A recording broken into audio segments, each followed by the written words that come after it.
Everybody stayed in Kansas City? Yeah, everyone's still there.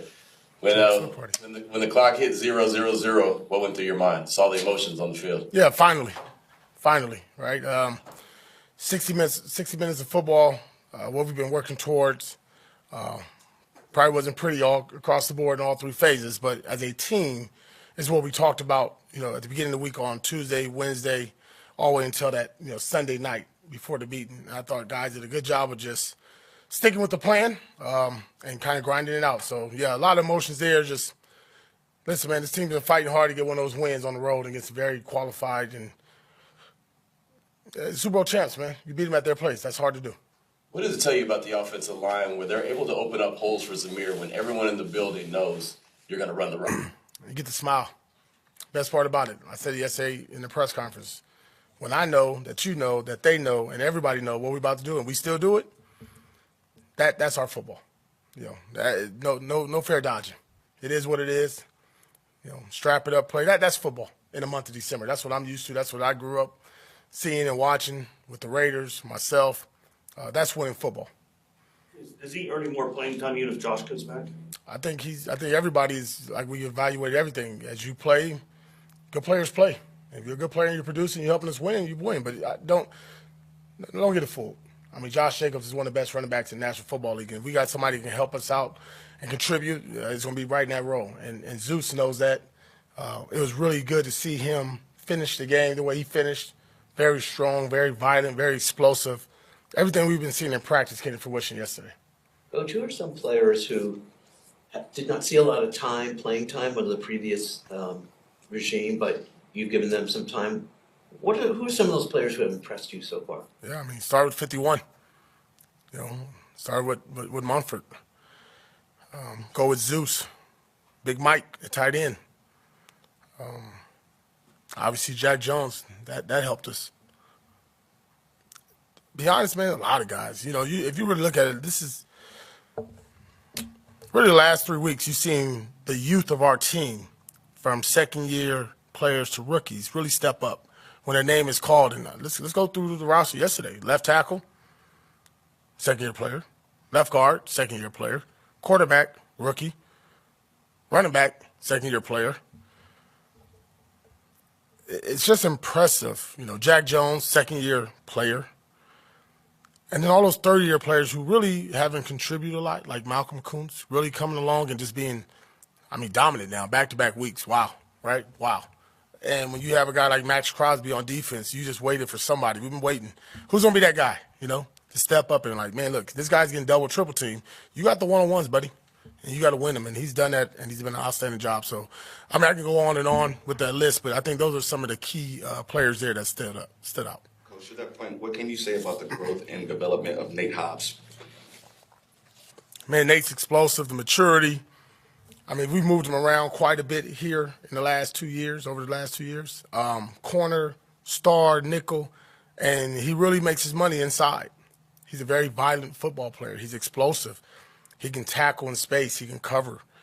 He's a good blitzer. I think when you look at Nate, I think it's just the game slowing down for him. He's playing a position where he has a whole route tree, right? They can do anything they want. He's going against, most of the time, one of the better receivers in the league because you find a way to get your top guy inside. And he's done an outstanding job for us of playing man, zone, and blitzing. Again, that's going to go credit to the coaches, for seeing that. And, okay, what's the best for the player? I know what we might want. I know what the world wants. Well, what's best for the player and the team? And put him inside and him really spending extra time in his film study and then working on his craft on the practice field is what I really appreciate because he really, really practices the right way. Coach, going into the week, Jack Jones said, "You stop the magician, the act is over." How much do you think the pass rush on Mahomes benefit the coverage and also vice versa? Yeah, I would love to see that Gen stat with Mahomes and how much ground he traveled and covered yesterday because when you can rush and cover the way we did yesterday, it goes hand in hand. We've been talking about it. You hear every coach talk about those two things playing together and one. But when you look at our secondary and the way they've had to cover now in that game, especially for 4, 5, 6 seconds and still be able to be, matchy or on a body, I thought was really impressive. What was more impressive was the guys up front being relentless and not stopping. Did we always hit Patrick? No. Did we always get him on the ground? No. Was it always perfect? No. But it was relentless. It was 60 minutes of it. Over 1,000 yards, by the way. That's what I thought. I mean, that's not the world he wants to live in, right? We understand that, right? So I'm glad you got that. I don't know. Can you send that? Where did you get that from? I seen it somewhere. Yeah, listen. I know you had all the scribbly lines. Listen, not what we really thought it was going to be, but that's what we wanted it to be, and it worked out. Yes, sir. You use the playoffs as any kind of carrot with the team? Nope. Colts. That's how we've been focusing. What's in front of us, I can't control 2024, and that's in 2024. I'm in 2023 right now. Antonio, what is kind of the sentiment you had towards your players when there was like this sentiment around the league, how they perform in that Christmas Day game is going to have a lot to do with if they keep Antonio Pierce going forward. What do you think of that? That's out of my control, out of their control. Only thing we control is what we do on the grass and how it looks. And I'm going to keep saying it as long as it looks right, sounds right, and smells right, I'm fine with it, win, lose, or draw. And I'm going to be me, and they're going to be them. And when this bad boy's over with, hopefully it all works out and we're together for more years to come. Coach, obviously you'll be considered for the permanent position. How will you make your case to Mark Davis in terms of saying, I'm the man? My resume's on the grass. Which one? I can put up a fancy presentation. I've seen that before. I can put up stats. I can put up my resume. But the best thing that happened for me was the opportunity. And as like I said this maybe last week, the worst day I was going to be as a head coach was my first day.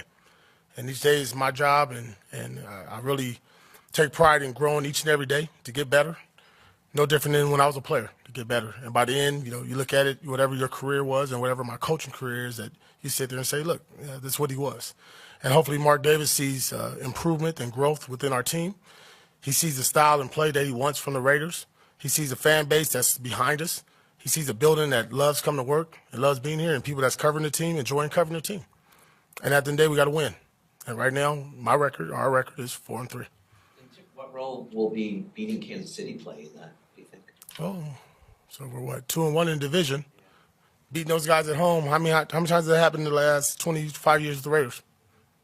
Does anybody know?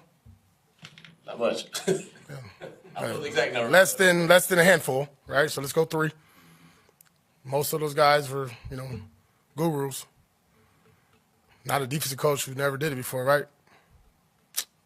And did it a certain way, right? Did it our way, right? The Raiders' way, right? He'll figure that out. In what ways do you feel like you've already grown in the job since day one? And do you have to look at football in a different way than you ever did before as a head coach? I mean, you're dialed in 60 minutes. Players, coaches, calls, situations. I mean, at first they're like, oh, yeah, I'm just worried about situations. Oh, okay, what's the call offensively? Then you worry about situations. Okay, what's the call defensively? It's just being dialed in. I mean, it's an emotional and a mental roller coaster, to be honest. I don't care who you are. You're not prepared for this until you do it. And then when you do it, you get better and better. And obviously the ones like we went against yesterday, he's really good. Andy Reid. And you got the ones that's been exceptional and doing it for a long time. You take your hats off to him, and you want to be that guy one day, right? You want to have 200-300 games underneath your belt. But it takes time, man. And I would just say this, that I lean on the people that have been there and done that for expertise and ways I can get better. But for me, overall, it's just a constant growth and no different than my journey of life. Just keep going with it. What do you say to Aiden after a day like yesterday? Good win. The best thing he did yesterday? He took a knee 3 straight plays. Victory formation, best play in football, undefeated. How much does his temperament, when you're a kind of a low maintenance guy, humble, the team will keep playing hard for you when you're not having your best game? Yeah, this is gonna be a tough one. I'm gonna say it because I can relate. It's Eli, man. It's like, you good? Yeah, I'm good. No, like you're good. Second quarter. Yeah, I'm good. Third quarter.